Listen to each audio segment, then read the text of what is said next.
What's up, guys? Welcome, Lauren Pritchard. I'm gonna try not to move. The internet looks like it's not good, and I feel like when I move around, it disrupts the internet. But welcome. This one is called God Incarnate. Hear me out.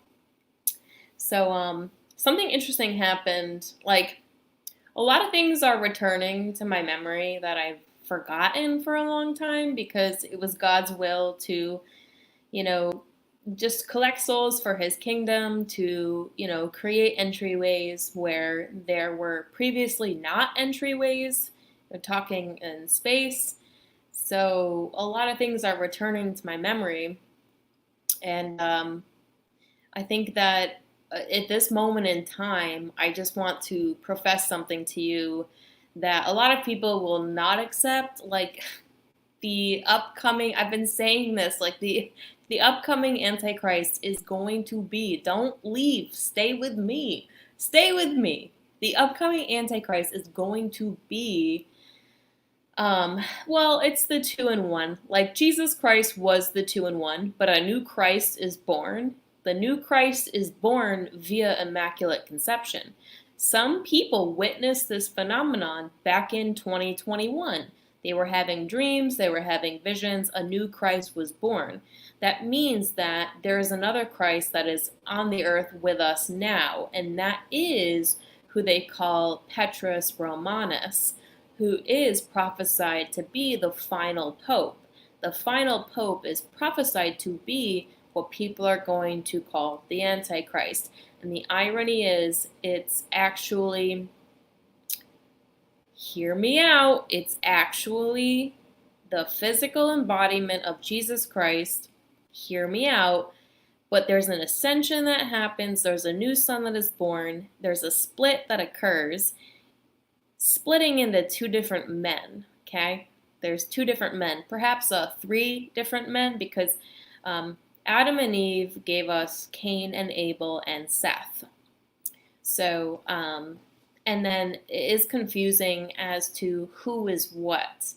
It's confusing because, like I said in my previous video, the two brothers are neither righteous on their own, but in opposition to each other, they become both righteous, which is interesting because on their own, they are not righteous, but in opposition to each other, they're both righteous. It's a tale as old as time. Zeus, Hades, and Poseidon. So, there's a third element that's still sort of a mystery in terms of the man of God, the sons of God. But we do have Christ incarnate on earth. We do have God incarnate on earth. We do. It's a trinity.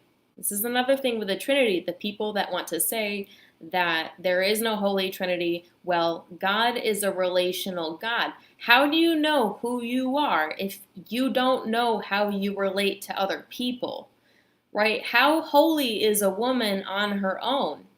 She drinks a lot of wine, she's got a lot of cats, it's sort of a joke, but it's serious.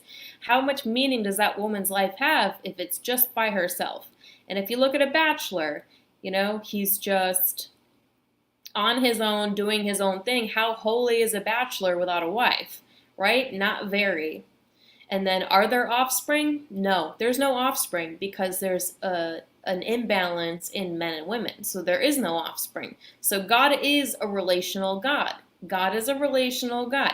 The woman and the man counterbalance each other in such a way that creates offspring. And then the offspring depends on the two to be good mothers and fathers so that they can be strong and they can survive. This is the most basic incarnation of the Holy Trinity, is the family.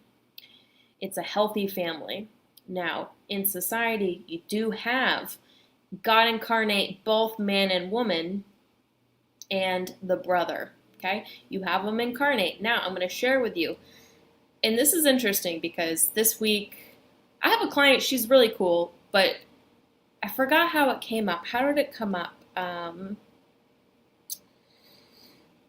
Maybe it came up via Julius Caesar. Julius Caesar, people knew Julius Caesar was God incarnate. They knew that Cleopatra was God incarnate. Some people think Cleopatra was evil, and I think that those stories are wrong. I think that they are made to damn her name and damn her reputation because, the devil is after the mother. The devil's really after the mother.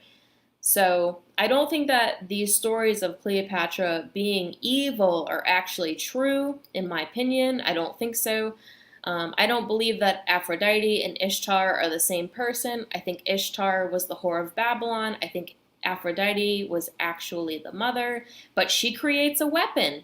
The mother creates a weapon to destroy the men that are not in alignment with God's will. So there is some weird confusion and overlap, and they will use her name to confuse her reputation. And I don't think that's a bad thing because I think that was her weapon. Using the weapon of lust. Using the weapon of lust to kill men. This is sad and it's true. Pornography in the web, the World Wide Web, sucking you into the web, sucking you into lust. This is a means. Like, love definitely needs judgment. That's where Aphrodite comes into play. So she created an antithesis to herself. These are very Gnostic teachings, but her own weapon is something I believe that Mother God created as a means to judge love. And then that weapon works in direct opposition with the men of God, with God warring amongst the people. So anyways, people used to know that Julius Caesar was God incarnate, and then society ran smoothly because people knew this.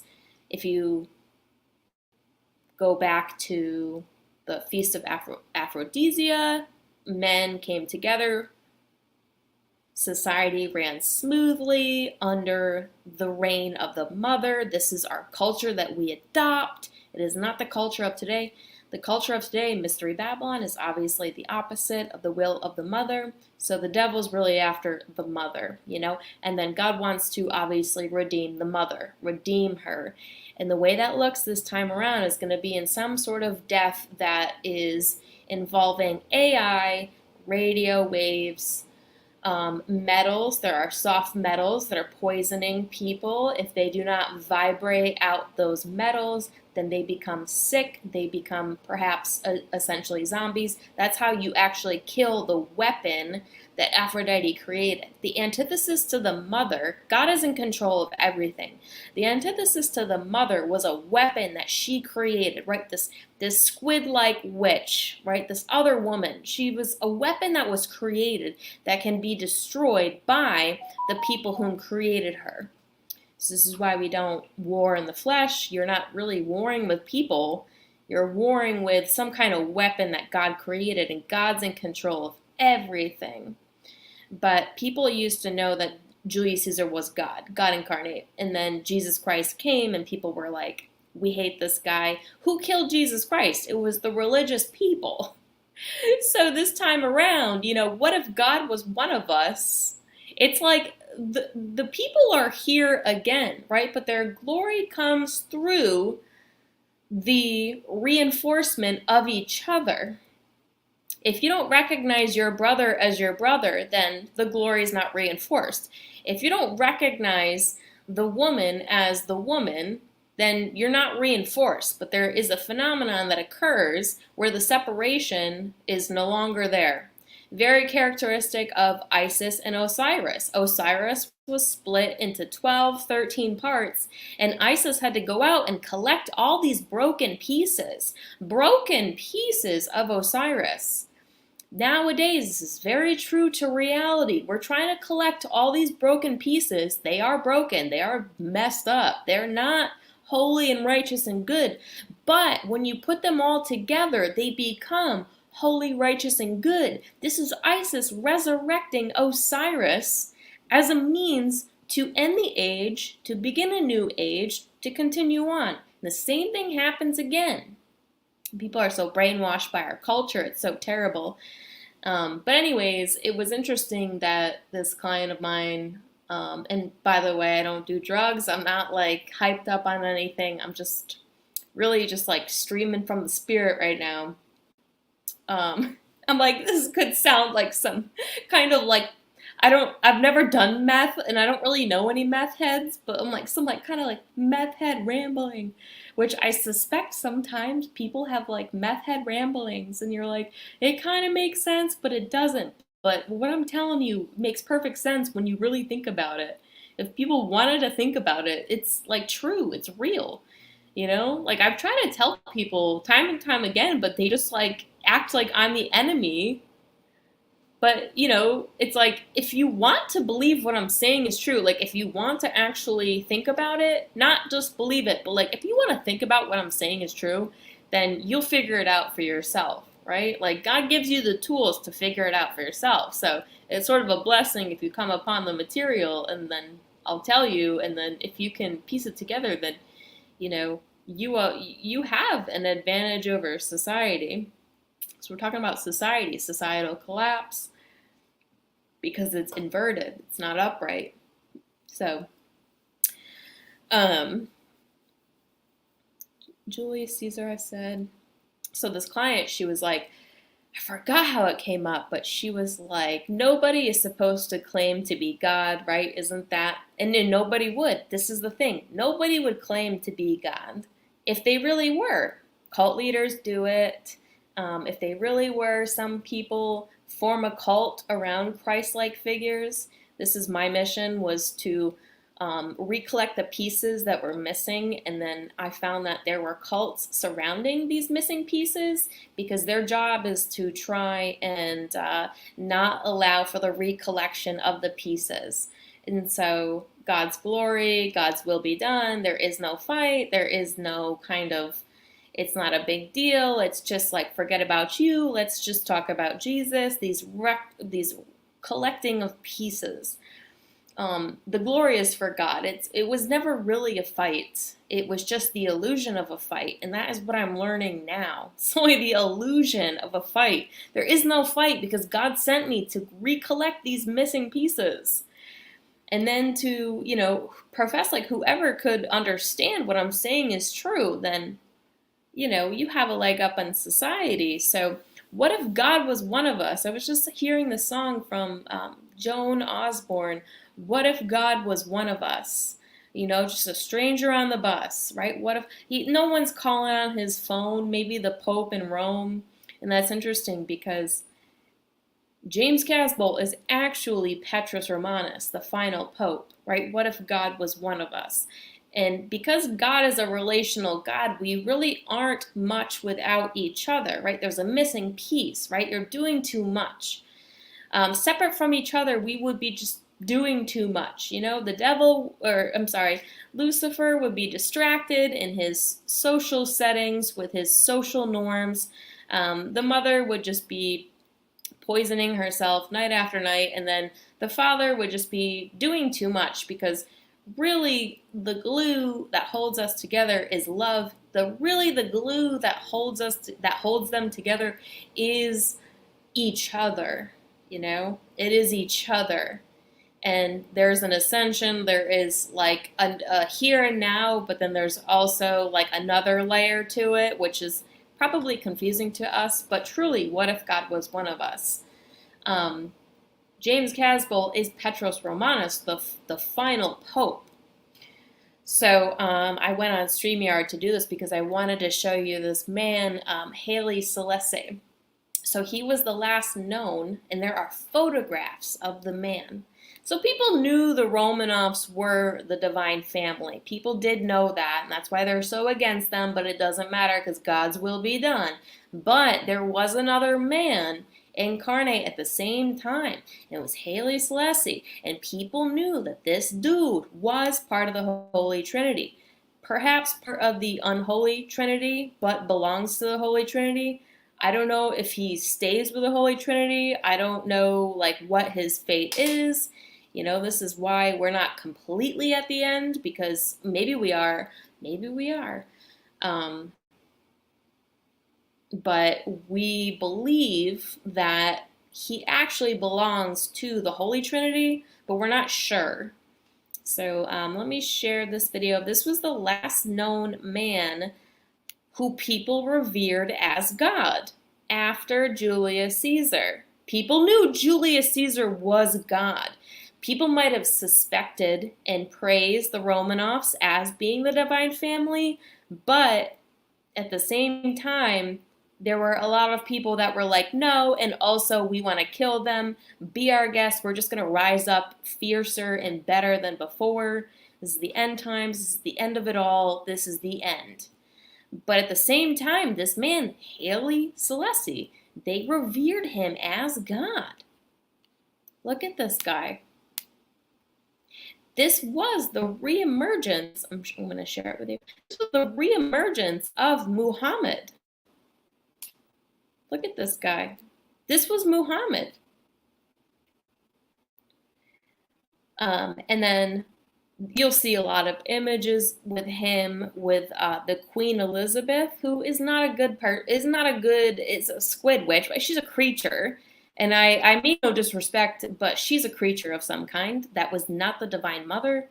It's weird how the Divine Mother got to a position of power, but you'll see a lot of photos of Haile Selassie with Queen Elizabeth in particular, praising and worshiping him, right? Because he was not serving the Holy Trinity, he was serving the unholy Trinity. You're looking at the face of Muhammad, who was a prophet of God, yes, but also inverted Christianity.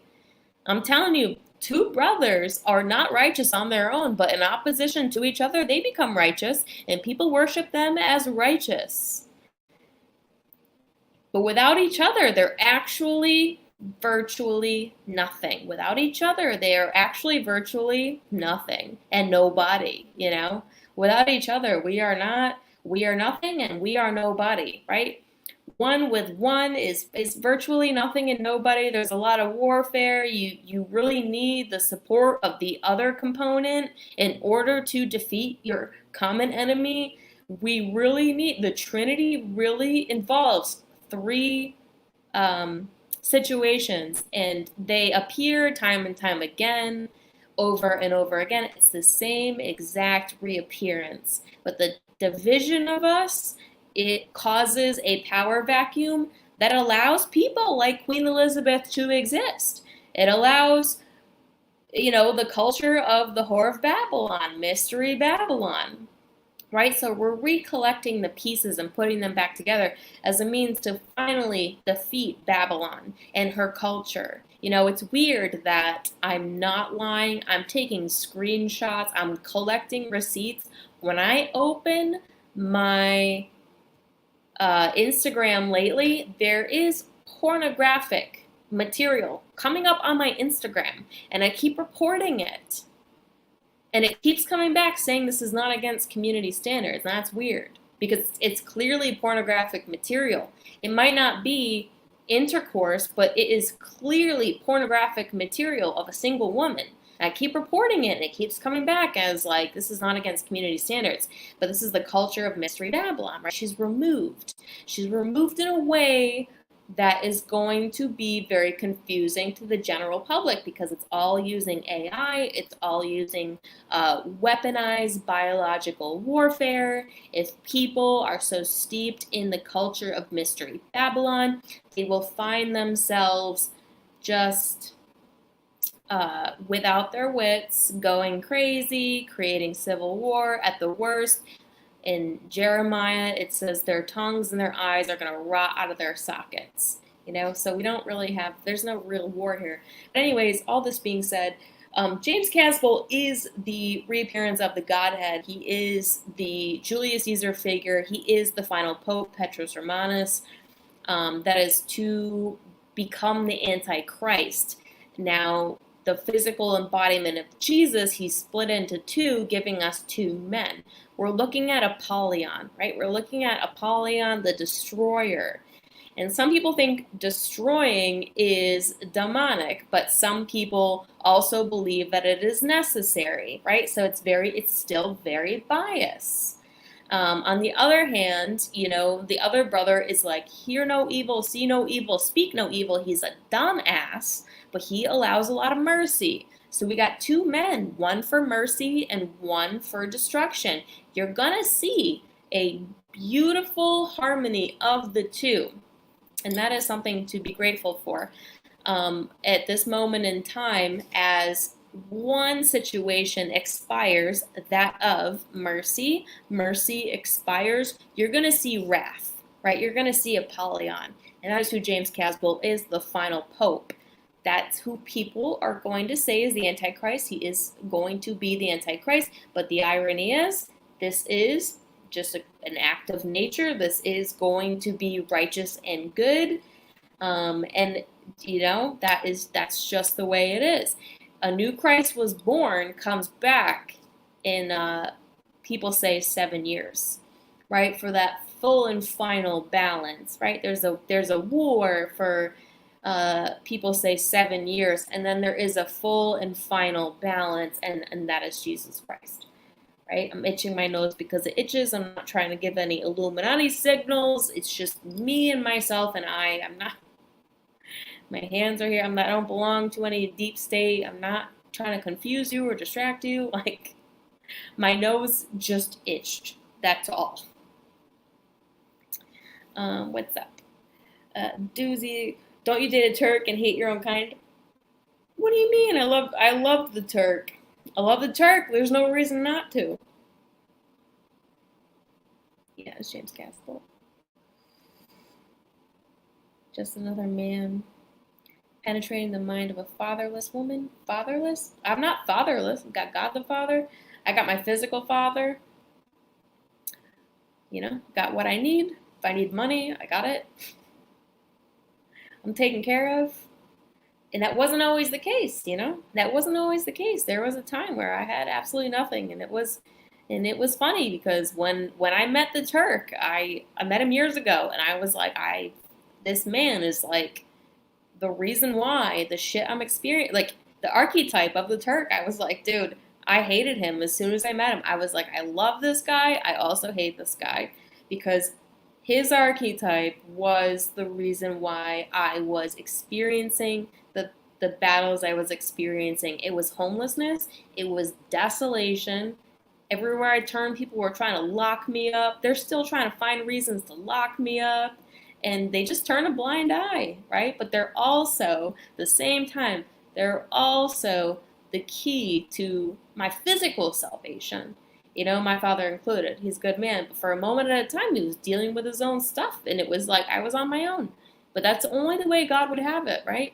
This perfect alchemical dance is the only way that God would have had it, Matthew 24, I'm going to split up your families. I'm going to paint you all against each other. I'm going to paint man against woman. I'm going to make man so reprobate that he can't even see what's right in front of him. But, he did make gestures, and I was like, the flattery is not a compliment coming from you. And I was mean, and I was a bitch, but it was true. But, the pridefulness aside, perhaps that is the missing component to the ascending Holy Trinity, I'm saying, like, we're sitting in this kind of limbo of, like, there is a component that belongs to the Holy Trinity, that is Lucifer, that previously belonged to the unholy Trinity. And the battle is for the unholy Trinity to stay intact, but they don't win, right? There's nothing in Scripture that warns us that they somehow win. They win souls, perhaps, but they do not win the ultimate fate of Lucifer, the bastard son of God. I do believe, and I'm not sure, and at this point, if you don't mind me saying, I don't care, because my allegiance at this point in time is for Apollyon, is for the God of wrath, because I think the God of mercy has seen plenty of mercy, and at this point in time, my allegiance is with the God of wrath. Now, it is not for me to decide what the God of mercy does. We're not talking Jesus Christ, right? Lucifer was hear no evil, see no evil, speak no evil. But Jesus was the 2-in-1. He had amazing mercy, but he was also like, this needs to happen. He was the 2-in-1. He split into two. And then we have this dualistic nature. And it's, I think, for the souls to decide where they choose to go. And that time is almost up. Doozy, I like your comments. He says, Lucifer want to mix all races. Yeah, and the other one does not. You know, it's interesting because it's true. Like there's two brothers and they are at odds with each other. But it's funny because at odds with each other, they only become righteous at odds with each other. It's so crazy, but it's so true. But at some point, there's gonna become. This is called the singularity. You know, the singularity. That's a frightening moment, but it's a good moment for those whose hearts are in the right place. Alrighty, that's not you, the right kind of people. Thanks for tuning in. Thanks for considering these things. Pukli P said like he wanted to be on the stream, and I think that'd be cool if anyone wants to be a guest on the stream. I don't know why I haven't thought to do that in a while, but yeah, if anyone wants to be a guest on the stream, me personally, I would like to chat with anybody who's had experiences with James Casbolt. I think it would be cool to bring people on the stream and have a conversation because, we are piecing together a lot of missing pieces and missing time. And my work is a continuation of the work that he did. So, in particular, if you want to come on the stream and you are connected to James Casbolt, I'm connected, telepathically, that will never go away. But it would be cool to have a community surrounding, not as a means to create a cult, because it's like the ultimate like anti-cult. It's too bad that communication was cut between James Casbolt and the Americas, but it's interesting how like God's will would have it, like we never needed that because it was all telepathic, because he really is who he said he is. And even if he didn't say it, we were going to figure it out either way. So, glad you don't have fake lips. No, I did, but they've actually like gone away. I like lip injections. I like a little bit, but I won't pay for it. So I was a model for my friends, and I used to pay for it. I like them. I don't like them like too crazy, but they've actually gone away at this point. But I guess they said that it's like semi-permanent, so that's nice. But yeah, there's nothing wrong with enhancing your appearance to a certain degree. I have really dark circles under my eyes. I think I look a lot older than I actually should because I drink too much. I drink a lot of alcohol to sleep, and it's just I don't know what else to do with myself at night if I'm not like serving and helping and like taking care of. I really don't. So then I fall into alcoholism, but I'm not addicted to the substance itself. I just do it because I don't know what else to do, right? And there is information in the ritual of drinking instead of actually, living a proper life. So I don't stop out of guilt or shame. I just do it. It's funny because it's like they said in the month of June, Juno destroys. And it was funny because I was like, yeah, dude, in the month of June, I was so fucking unhinged. Like, I was so unhinged. Like, I did not give a shit, dude. I didn't give a shit in the month of June. And it's funny because I think that is the month that I usually go unhinged. And I don't care, right? You're just like, I don't care. Blah, this is me. I don't care. I don't care. So it's funny, like coming into July, I'm just sort of like, I don't know if I'll keep doing that, right? That's like a June thing, That's like Juno goddess, like I will just destroy everything, including my reputation.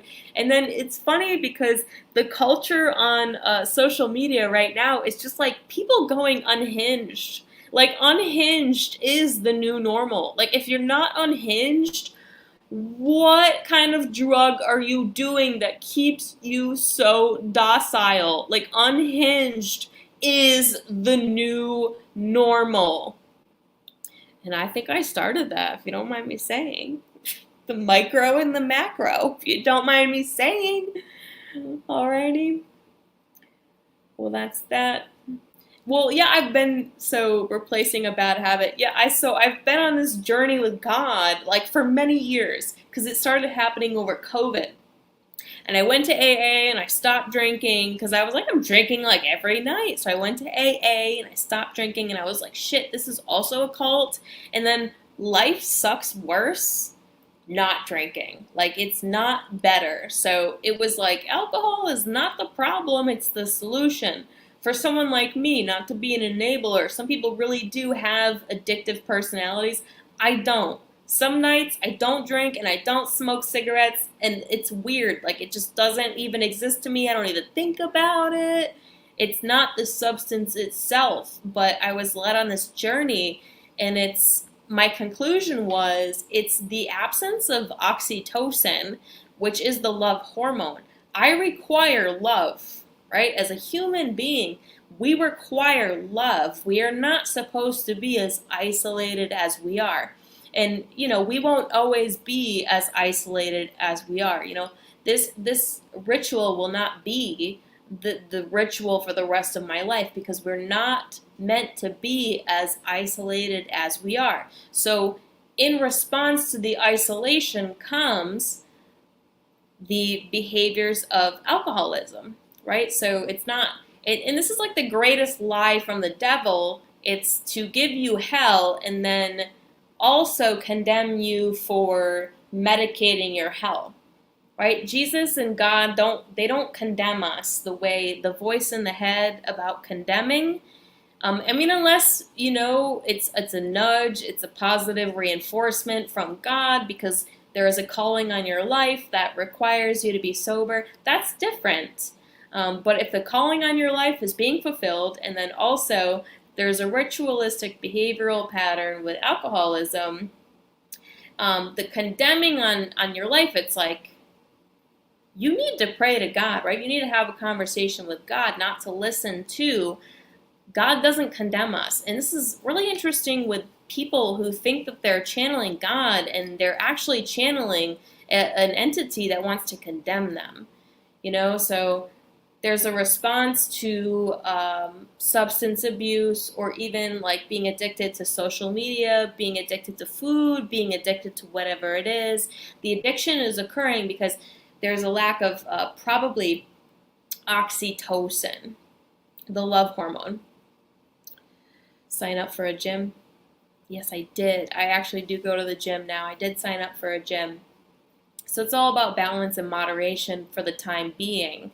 And this is all a result of keeping God in the conversation, right? Not feeling shame, but keeping God in the conversation, and then letting it be a walk with God, because this is a response to something in society that is not right. This is why being unhinged is the new normal. You have to appropriately and realistically respond to the society that you're given.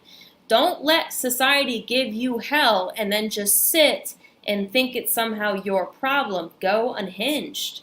Like the world is calling for everyone to be unhinged, because it's far more relatable than being hinged and like suffering and raw suffering, and you feel condemned by who you think is God, but it's actually the devil. Just fucking go unhinged. In my experience, like, far more better things come to me when I just fucking go unhinged.